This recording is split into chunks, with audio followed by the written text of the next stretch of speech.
দশম আঘাতের পর ফরৌনের পুত্র মারা গেলে সে ইসরায়েলীয়দের যেতে দেয়।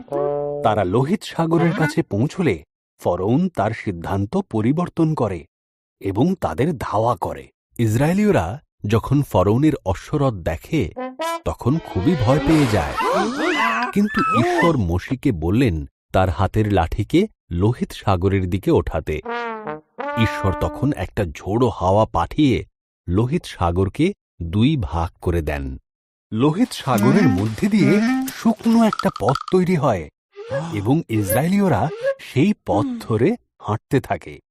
তাদের দুই ধারে সাগরের জল প্রাচীরের মতো দাঁড়িয়ে পড়ে। তারা নিরাপদে সাগরের অপর পাড়ে পৌঁছে যায়। ফরৌন এবং তার সৈন্যরা সাগরের মধ্য দিয়ে তাদের একই পথে ধাওয়া করে। ঈশ্বর তখন মোশিকে তার হাত ওঠাতে বললেন।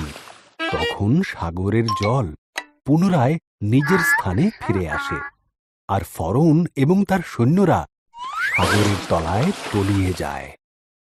ঈশ্বর তখন তাঁর সন্তানদের মরুভূমির মধ্য দিয়ে নিয়ে গেলেন। তিনি তাদের খাবার দিলেন এবং জল দিলেন। তারা সিনয় পর্বতের কাছে তাঁবু গড়ল, যেখানে ঈশ্বর মোশিকে বলেছিলেন পর্বতের উপরে তাঁর সাথে দেখা করতে। আগুন আর ধোঁয়ার মধ্য দিয়ে মোশে পর্বতের চূড়ায় পৌঁছল এবং ঈশ্বর তার সাথে দেখা করতে নিচে নেমে এলেন।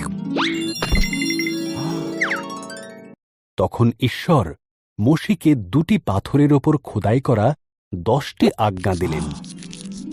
কোনো পরদেবতা আরাধনা করবে না, কোনো মূর্তি তৈরি করবে না, আমার নাম সম্মানের সাথে স্মরণ করবে, বিশ্রামবারকে বিশেষ দিন হিসেবে মান্য করবে,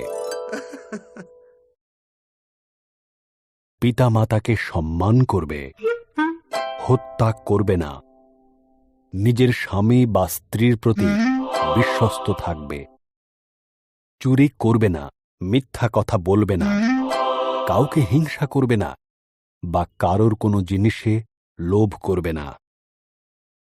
এখন তারা জানল কিভাবে ঈশ্বরের বাধ্য হতে হয়।